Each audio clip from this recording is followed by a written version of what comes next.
Selanjutnya, kita ke bab laba atau rugi selisih kurs. Nah, di sini ada dua, yaitu currency realized gain or losses dan currency unrealized gain or losses. Jadi maksudnya ada kurs yang sudah terrealisir atau terrealisasi dan ada kurs yang belum terrealisasi atau belum terrealisir. Kayak gitu. Maksudnya yang sudah terrealisir adalah yang sudah terjadi. Kalau misalkan yang belum terrealisir adalah yang belum terjadi. Nah, misalkan kita punya uang $1.000, lalu kita pernah dapetin $1.000 itu seharga 10.000. Nah, kalau misalkan sudah terrealisir adalah pada saat kita tukar uangnya tersebut, tukar dolarnya tersebut saat ini. Misalnya jadi $1 itu adalah 11.000. Berarti di situ ada selisih dong. Selisih waktu kita dapetin dolarnya 10.000, sekarang jadi dapetin tukerin uangnya jadi 11.000. Jadi ada untung 1.000. 1.000 dikali $1.000 jadi untung 1 juta. Nah, ini adalah yang terrealisir. Maksudnya uangnya sudah ditukerin. Berarti kita udah nggak ada dolarnya, kayak gitu. Tapi kalau yang belum terrealisir adalah ini masih penyesuaian. Misalkan yang tadi kita punya $1.000, kita dapetin $1.000, $1 ada 10.000. Terus pada akhir tahun ternyata kurs karena terjadi inflasi jadi 11.000. Nah, itu kan masih ada 1 juta. Nah, 1 jutanya itu yang tadi kita dapetinnya 10.000, tapi pada saat ini jadi 11.000.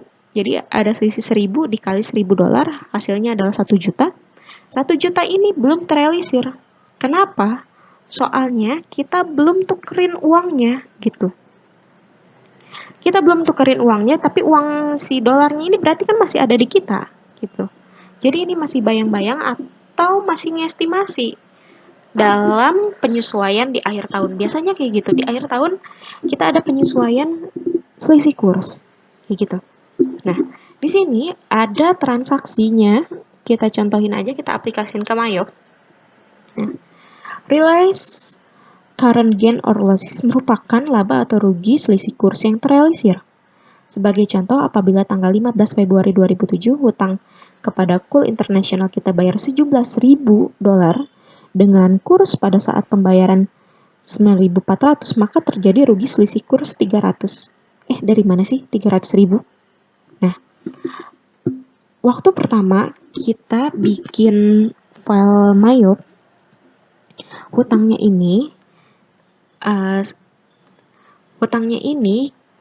pakai kurs 9.100.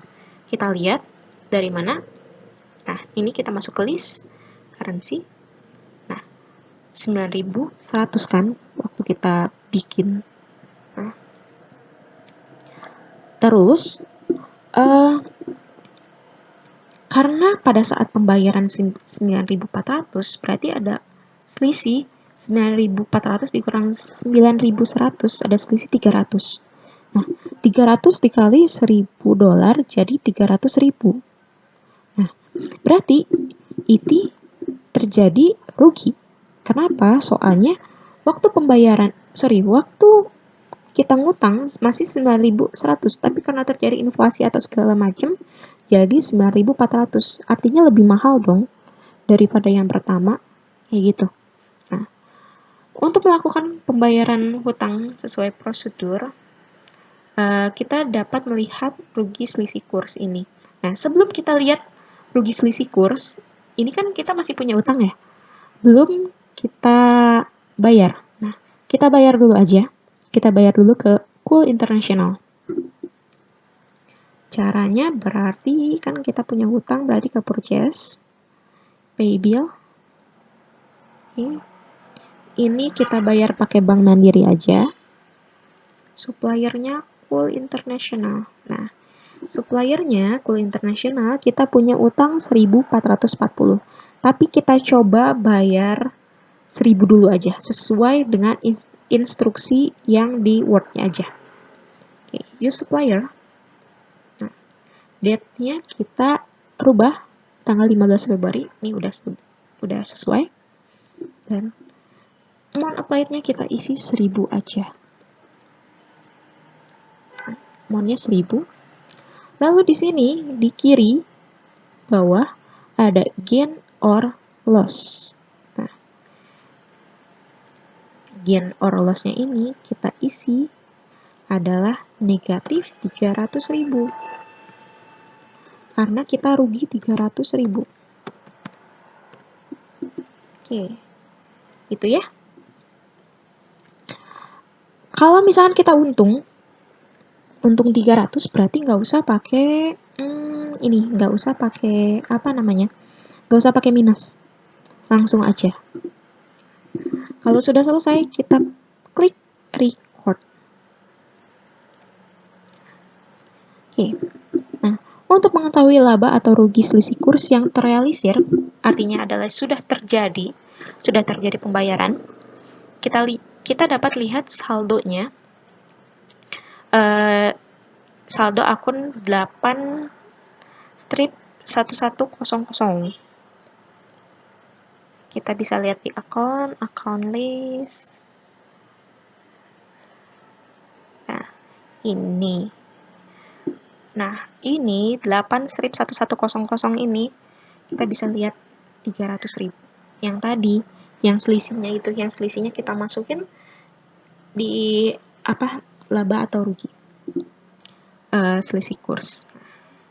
Tapi kita bisa lihat secara keseluruhan atau reportnya untuk periode yang kita pilih, kita bisa lihat di menu reports, klik index to report, lalu kita pilih akun yang di sini. Ini kan ada banking, ada VAT, sales tax, kita akun.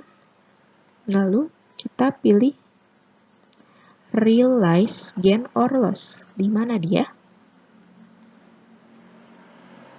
Nah, ini di currency realize gain or loss. Kita klik display.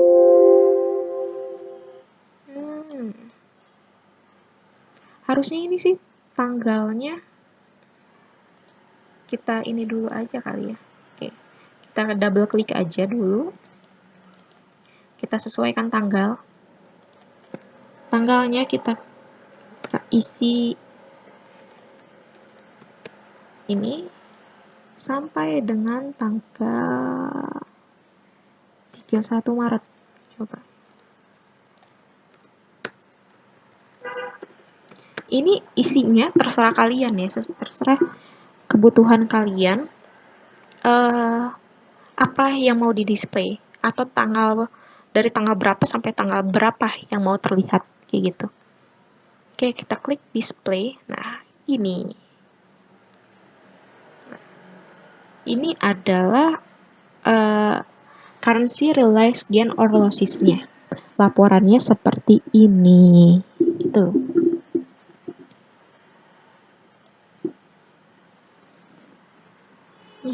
Nah, dari report ini kita dapat lihat berapa laba atau rugi karena selisih kurs. 1.000. Oke ya. Nah, sekarang kita ke currency unrealized gain or loss. Berarti ini belum terrealisir atau belum kejadian. Nah, biasanya ini terjadi di akhir tahun. Jadi tiap akhir tahun atau akhir periode kita menyesuaikan sesuai dengan kurs yang terakhir. Jadi berapa sih rugi atau laba selisih kursnya, kayak gitu.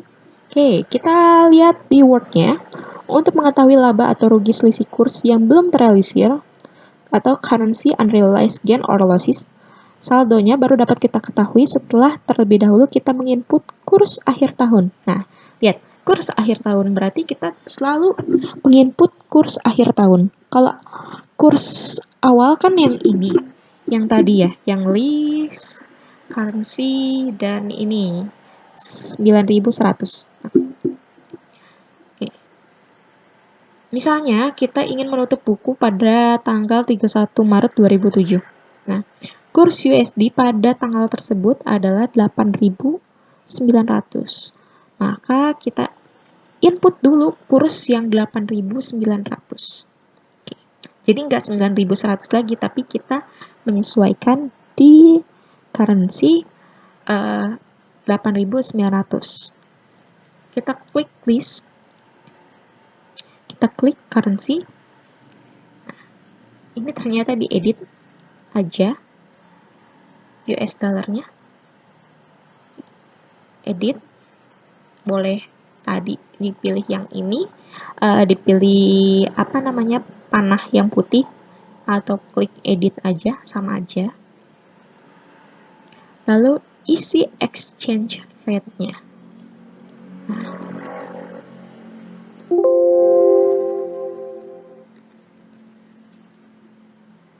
gitu. Oke. Setelah itu kita klik oke.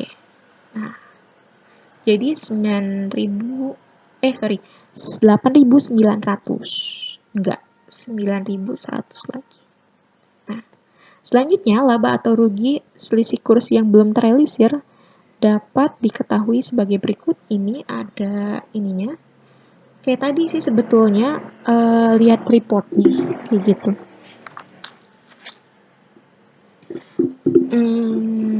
Hampir sama kayak yang tadi, report, index, report, lalu count, unrealized gain or loss, lalu klik customize, atau kita bisa double klik, terserah, gain or loss 31 Maret.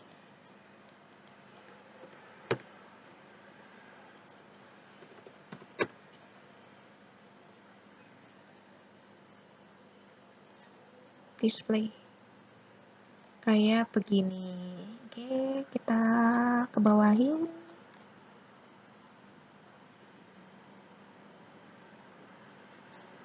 Oke. Gini ya. Oh ya, ini kayaknya ada yang beda, mungkin ininya yang sih salah. Word-nya yang salah, tapi ini yang benarnya.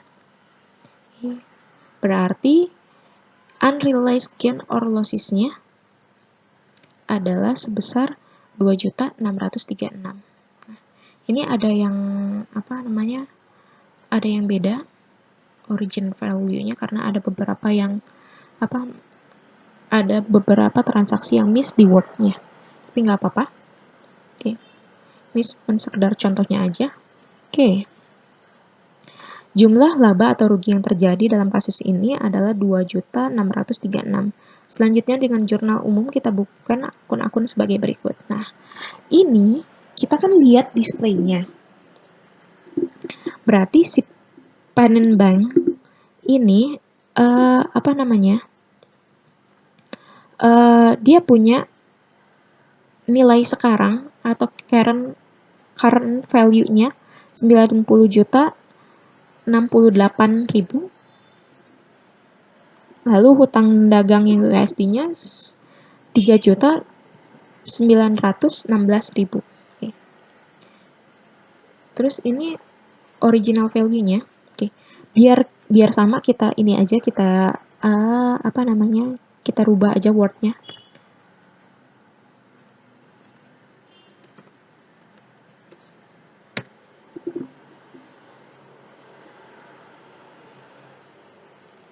Oke, kita rubah aja word-nya 4.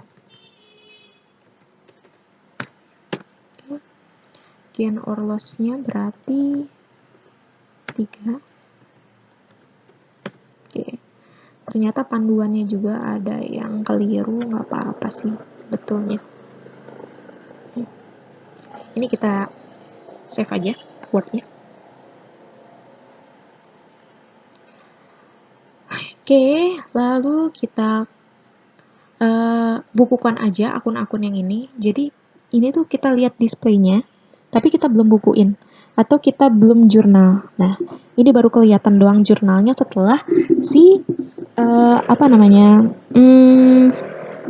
Setelah si kursnya itu kita rubah dari 9.100 ke 8.900. Close aja. Nah, baru kita bikin jurnalnya. Nah, oke, kita bikin jurnalnya. Jurnalnya adalah kita masuk ke akun record journal entry. Terus ini tanggal 31 Maret 2007. Oke. Ini kita tulis memonya aja, yaitu laba atau rugi selisih kurs yang belum terrealisasi, gitu aja.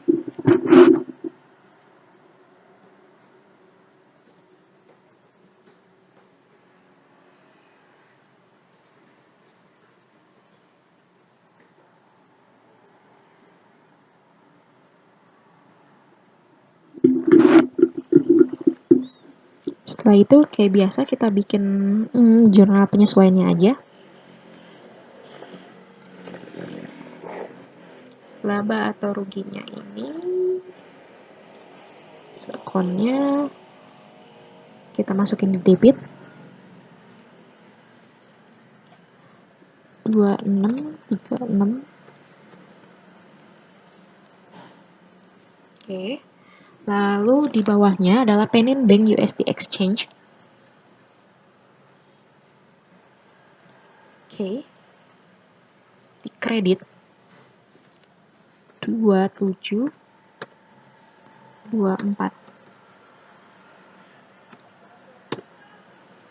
Setelah itu hutangnya juga, hutang dagang USD Exchange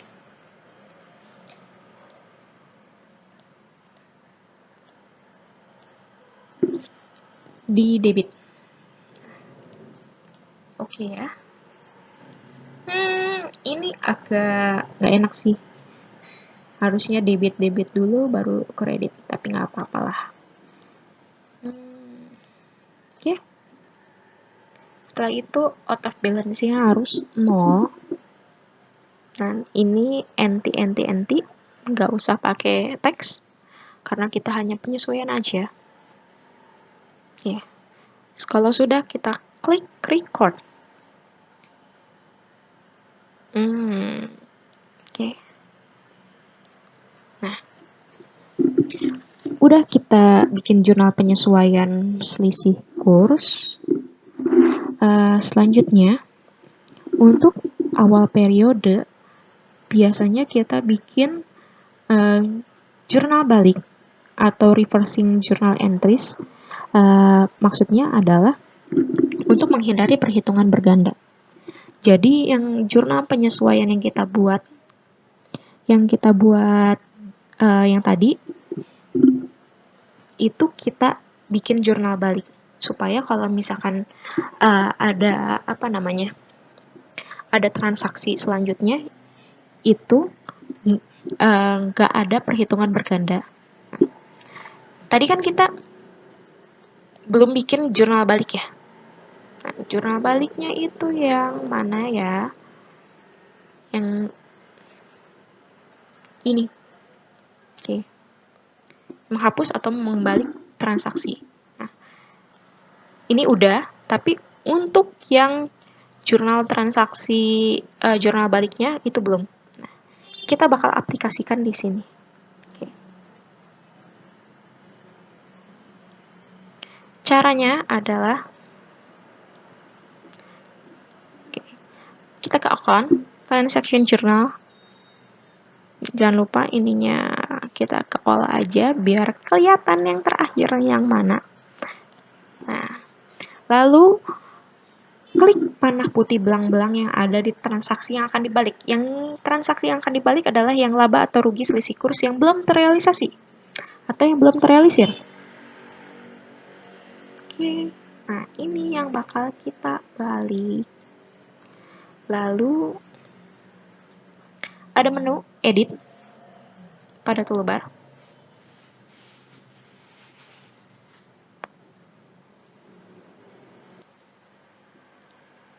Nah, ini di menu edit yang paling atas harusnya ada reverse sales atau reverse purchase atau reverse payment. Tapi kenapa sih di sini nggak ada? Karena di sini kita belum mengunci si transaksinya. Jadi sebelum membalik transaksi, kita harus mengunci si transaksinya supaya nggak bisa dihapus atau nggak bisa diedit. Kayak gitu. Nah, kita kan udah belajar sebelumnya yang ini. Klik setup preference security. Nah, kita ke setup preference. Cuman kalau tadi kan kita buka lagi lognya. Karena takutnya kita harus menghapus atau mengedit transaksi. Nah, tapi sekarang kita log dulu aja biar kita bisa bikin jurnal pembalik. Setelah itu kita bisa bikin jurnal pembalik setelah di log. Coba kita lihat, yang ini yang tanda panah biasanya cuma tanda panah putih aja, tapi sekarang tanda panahnya jadi tanda panah titik-titik atau belang-belang karena ini sudah dikunci atau nggak bisa lagi diedit. Kita klik yang ini untuk dibikin jurnal balik. Edit. Nah, reverse general journal transaction. Artinya kita bikin jurnal balik.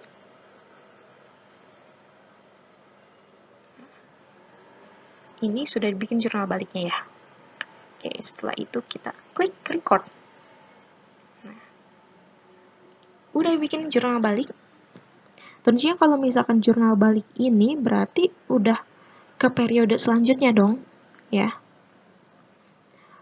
Untuk penutupan buku, kita akan lakukan ini. Jadi kalau penutupan buku biasanya di akhir tahun atau akhir periode itu tergantung kalian. Misalkan akhir periodenya Desember, berarti lakukan penutupan bukunya di Desember. Tapi kalau misalkan penutupan bukunya mau di Maret atau mau di Juni, itu gimana manajemen perusahaan. Nah, selanjutnya, kita melakukan penutupan buku. Oke. Jika seluruh proses penyesuaian dan koreksi telah dilakukan, selanjutnya kita harus menutup buku pembukaan kita, membuka tahun atau periode keuangan baru. Namun, sebelum ditutup, kita perlu membackup file untuk menjaga-jaga agar jika file sebelumnya ditutup masih diperlukan, untuk berjaga-jaga jika file sebelum ditutup masih diperlukan. Hal ini dikarenakan dalam proses penutupan terhadap file tersebut dilakukan peringkasan-peringkasan data transaksi, sehingga detail transaksinya akan jadi hilang. Makanya kita harus backup dulu si filenya. Nah, proses backupnya adalah klik file, lalu backup, lalu kita bisa pilih backup all data atau backup company file only. Tergantung kalian mau yang apa. Mau backup all data boleh, mau backup company file only boleh, tapi saya lebih reverse ke backup all data. Oke, kita continue aja.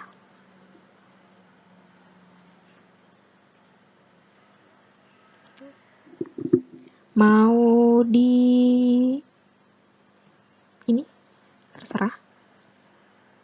Mau file namanya diganti terserah. Oke, kita save aja.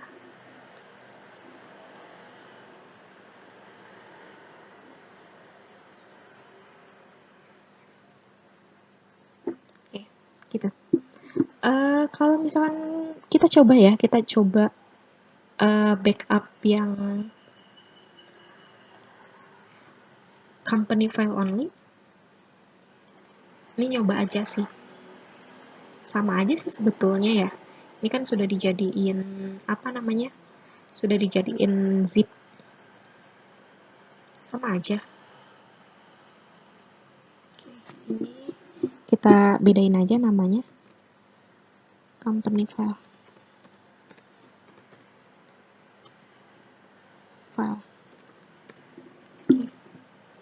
Save. Berarti kita punya keduanya ya, punya backup company file-nya juga, punya backup all datanya juga. Kalau misalkan all datanya, berarti semua keseluruhan. Kalau company filenya ya cuman sekedar company filenya aja. Nah, selanjutnya kita terakhir masuk ke proses penutupan buku. Masuk ke file, lalu start new year. Sini ada. Klik new year no report. Kalau misalnya kita belum backup, biasanya kita pilih backup di sini, tapi karena kita udah backup, jadi nggak usah langsung ada continue. Lalu continue lagi, new financial year-nya terserah sih mau apa ya, mau tahun berapa, itu mau tahun 2007 juga boleh, atau mau 2008 juga boleh.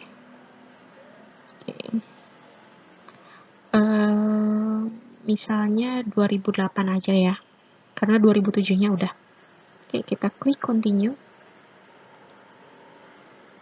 Continue lagi. Lalu continue lagi. Lalu start a new financial year. Selesai untuk start financial new year.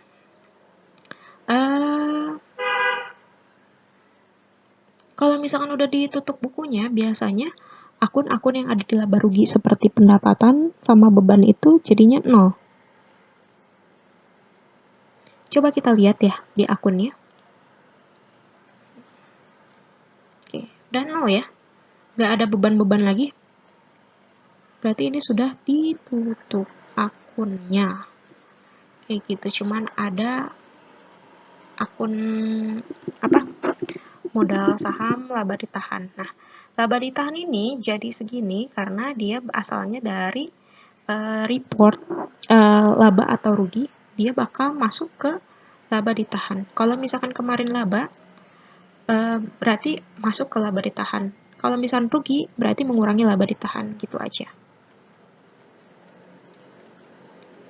Oke.